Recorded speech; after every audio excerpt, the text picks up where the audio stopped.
अस्सलाम स्टूडेंट्स, कैसे हैं आप सब लोग? Hope so you are all fine. Students, हम लोग जो है वो आज जो अपना टॉपिक स्टार्ट करेंगे, क्योंकि हम लोग स्टेट ऑफ मैटर पढ़ रहे थे। स्टेट ऑफ मैटर में हम गैसेस और लिक्विड्स के बारे में पढ़ चुके हैं। आज हम जो स्टेट की मैटर की बात करें, जिस स्टेट की, वो आपके पास है सॉलिड स्टेट। अब सॉलिड स्टेट के बारे में पहले हम सॉलिड की कुछ प्रॉपर्टीज देख लेते हैं कि सॉलिड कैसे स्टेट होती है। सॉलिड बेटा आपके पास थर्ड स्टेट ऑफ मैटर है, मैटर की तीसरी हालत है, और इसमें शेप क्या होती है आपके पास? फिक्स होती है। आप किसी भी ठोस चीज को उठा के देख रहे हैं, जैसे आपके पास ये बोर्ड सामने बना हुआ है, या आपके सामने जो बोर्ड मार्कर है, इसके अलावा ये वॉल है, ये सारे के सारे आपके पास क्या है? सॉलिड स्टेट है।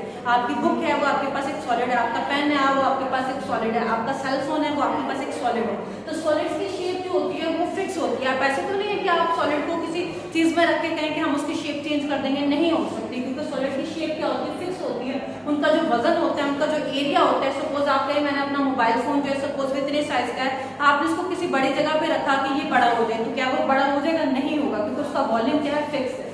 इसके बाद नेक्स्ट बेटा आपके पास जो फोर्सेज होती हैं सॉलिड की, वो बहुत स्ट्रॉन्ग फोर्सेज होती हैं। आपको यहाँ पे नजर भी आ रहा होगा, सॉलिड मॉलिक्यूल्स एक दूसरे के साथ बहुत स्ट्रॉन्गली अटैच है। इसका मतलब इनके दरमियान में जो फोर्सेज है वो बहुत स्ट्रॉन्ग है। एक मॉलिक्यूल दूसरे मॉलिक्यूल के साथ जो है बिल्कुल कॉम्पैक्ट बॉन्डिंग के साथ जुड़ा हुआ है। इनके दरमियान में कोई भी खाली जगह नहीं होती। और इसके अलावा जब आप इसको मोशन कराना चाहते हैं, सपोज आप चाहते हैं कि आपके पास कोई भी सॉलिड चीज मोशन करें, आपके पास जो भी चीज पड़ी हुई है आपके सामने सॉलिड स्टेट में, आप उसको हिट करके देखें, आप देखेंगे कि वो आपको इस तरह से ऊपर नीचे होती हुई मूव होती है। ऐसा क्यों होता है? क्योंकि सॉलिड जो है वो जो उनकी मूवमेंट होती है सॉलिड मॉलिक्यूल्स की, वो वाइब्रेशन करते हैं, वो एक जगह से दूसरी जगह मूव नहीं करते।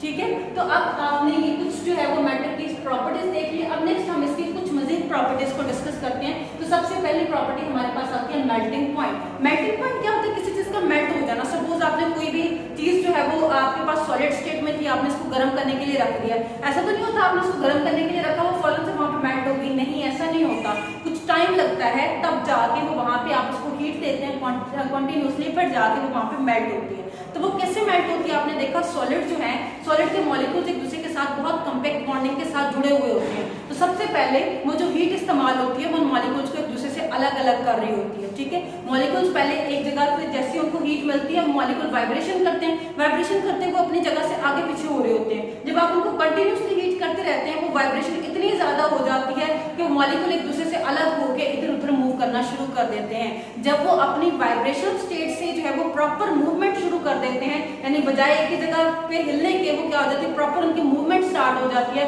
तो तब वो किस स्टेट में चेंज हो जाते हैं? वो मेल्ट हो जाते हैं, वो लिक्विड स्टेट में चेंज हो जाते हैं। तो यहाँ पे बेटा लिखा हुआ है solid particles have vibrational motion. Solid particles हमेशा वाइब्रेशन यानी अपनी ही मीन पोजीशन के, यानी अपनी एक पोजीशन के इर्द गिर्द ऊपर नीचे मूव करते हैं।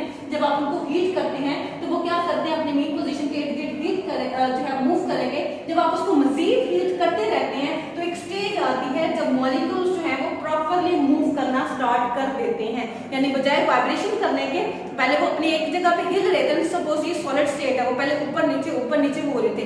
अब उनकी हीट इतनी ज्यादा होगी, उनके पास इतनी एनर्जी ज्यादा होगी कि वो यहाँ पे मूव नहीं करे, बल्कि वो मूव करके एक जगह से दूसरी जगह आसानी से आ जा सकते हैं। तो इस स्टेज पे जब आपके पास जो टेम्परेचर है eight which solid state is coexist with the liquid state, यानी जब आपके पास आपका लिक्विड जो है वो सॉलिड जो है वो लिक्विड में चेंज होना शुरू हो जाता है, तो वो टेम्परेचर आपका क्या कहलाता है? वो टेम्परेचर आपके पास मेल्टिंग पॉइंट कहलाता है। और इस पॉइंट पे आपके सॉलिड जो है वो लिक्विड में कन्वर्ट हो रहा होता है, और जो लिक्विड है वो सॉलिड में कन्वर्ट हो रहा होता है। ठीक है बेटा, क्या बोला मैंने बोला है कि वो टेम्परेचर जहां पे आपके पास लिक्विड और सॉलिड स्टेट, यानी आपका जो सॉलिड है वो लिक्विड में चेंज होना शुरू हो जाता है, वो टेम्परेचर आपके पास क्या कहलाता है? मेल्टिंग पॉइंट कहलाता है। ठीक है स्टूडेंट, अब नेक्स्ट प्रॉपर्टी हमारे पास है रिजिडिटी, सख्ती। आपने देखा जितने भी आपके पास सॉलिड होते हैं वो सारे बहुत सॉलिड होते हैं, सख्त होते हैं, रिजिड होते हैं।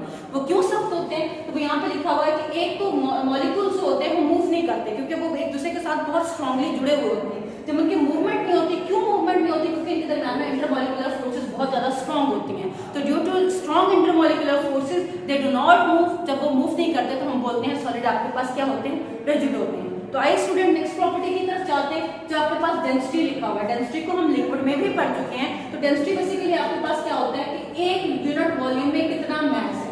अब मैस जितने ज्यादा, सपोज आपके पास जो है वो आपने एक बॉक्स लिया हुआ है, उस बॉक्स में वो 3 बॉक्सेस आपने लिए, तीनों सेम साइज के। एक में आपके पास जो है वो आपने उस बॉक्स में सपोज आप बॉल्स डाल लो, एक बॉक्स में आपने 4 बॉल डाली, एक बॉक्स में आपने 8 बॉल डाली और एक बॉक्स में आपने जो है 12 या 24 बॉल्स डाली, तो किसका वजन ज्यादा होगा? डेफिनेटली जिसमें आपने 24 बॉल्स डाली हैं उसका वजन आपके पास ज्यादा होगा। तो यहाँ पे आपके पास वॉल्यूम सेम है, यानी सेम एरिया आपने लिया हुआ है, लेकिन यहाँ पे कुछ मॉलिक्यूल्स आ रहे हैं, यहाँ पे थोड़े से मॉलिक्यूल्स मजीद बढ़ गए, और सॉलिड के नंबर ऑफ मॉलिक्यूल्स सबसे ज्यादा है। जितने नंबर ऑफ मॉलिक्यूल्स होंगे वजन उतना ज्यादा होगा। क्यों इसका वजन ज्यादा क्यों होता है? ये सॉलिड की डेंसिटी क्यों ज्यादा होती है? क्योंकि एक तो इनके मॉलिक्यूल्स क्लोजली पैक होते हैं, एक दूसरे के साथ जुड़े हुए होते हैं बेटा। दूसरे नंबर पर इनके दरमियान में कोई खाली जगह नहीं होती, जिसकी वजह से मॉलिक्यूल्स ज्यादा आ जाते हैं। ज्यादा मॉलिक्यूल्स आ गए तो उनका वजन ज्यादा होगा, तो ज्यादा वजन होगा तो हम कहते हैं कि इनकी डेंसिटी जो है वो लिक्विड की निस्बत भी बहुत ज्यादा होती है।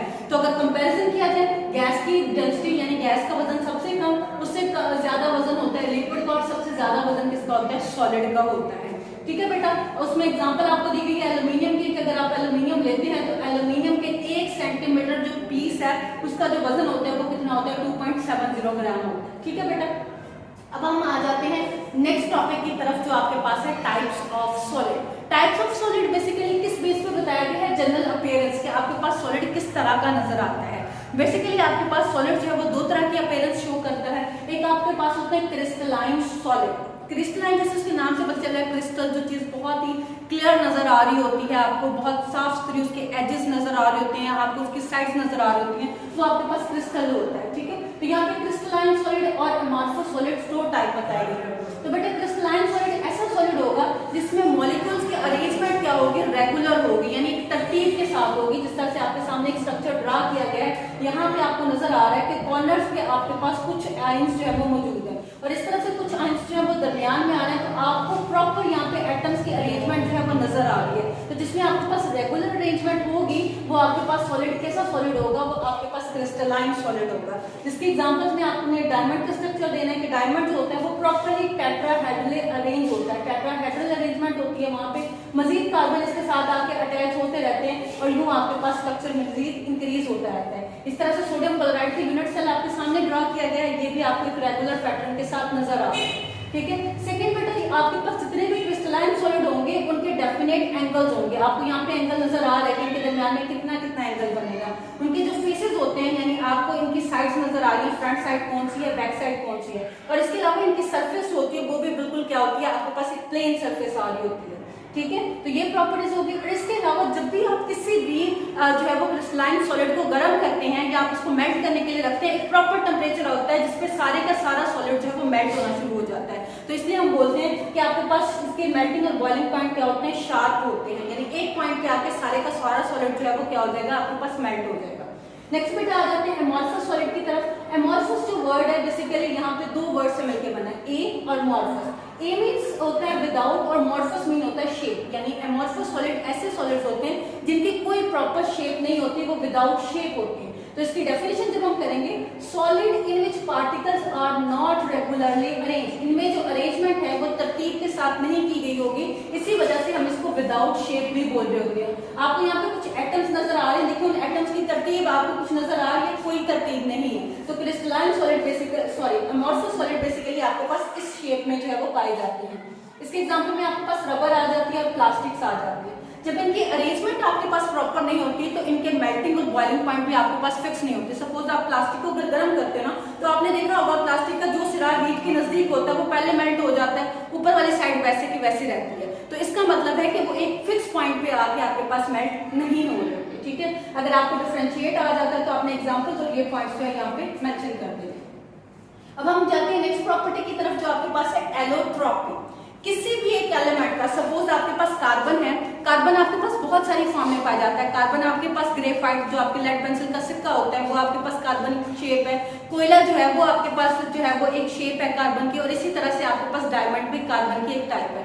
तो एलिमेंट आपके पास एक ही है कार्बन, लेकिन वो डिफरेंट फॉर्म में पाए जाते हैं। तो एक ही एलिमेंट का एक से ज्यादा फॉर्म में पाया जाना क्या कहलाता है? एलोट्रॉपी कहलाता है। यही डेफिनेशन आपके सामने मेंशन की गई है, the existence of an element, एक एलिमेंट का एग्जिस्ट करना इन मोर देन वन फॉर्म, एक से ज्यादा फॉर्म में, और उनकी जो फिजिकल स्टेट होती है यानी उनकी जो अपीयरेंस होती है वो आपके पास ऑलमोस्ट क्या होती है? सेम होती है। यानी अगर सपोज एक फॉर्म जो है वो आपके पास गैस फॉर्म में है तो दूसरा भी आपके पास गैस में होगा।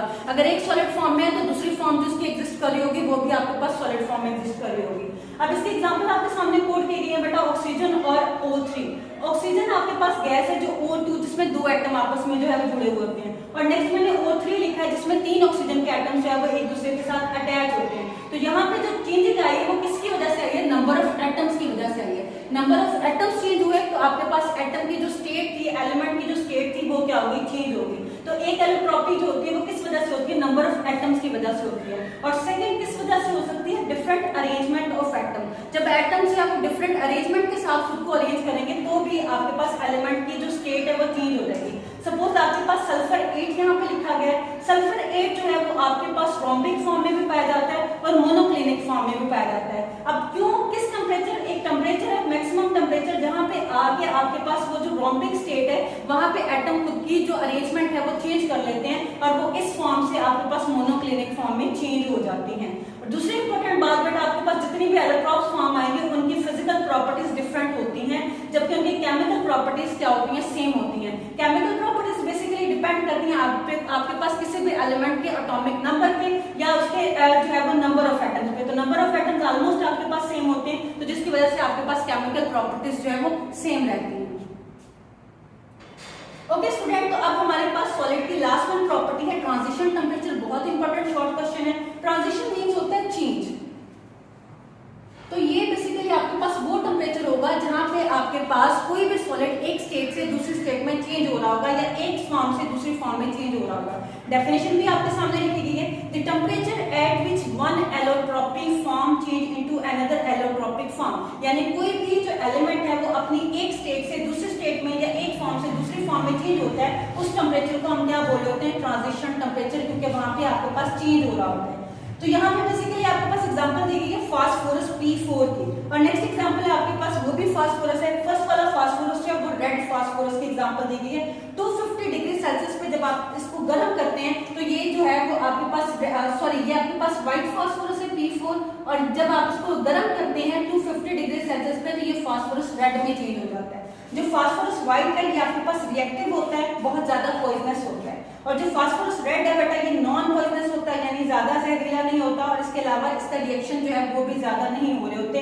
तो इस तरह से अगर आपके पास डिफरेंशिएट आ जाता है व्हाइट फास्फोरस और रेड फास्फोरस के दरमियान में, तो आपने ये दो डिफरेंशिएट जो है, जो डिफरेंस जो है इनके दरमियान में ये लिख देने हैं। यही था आज का हमारा लेक्चर। होप सो आप लोगों को क्लियर हो गया होगा। अगर कोई कंफ्यूजन हुई तो आप लोग कमेंट सेक्शन में कमेंट करके पूछ सकते हैं। अल्लाह हाफिज।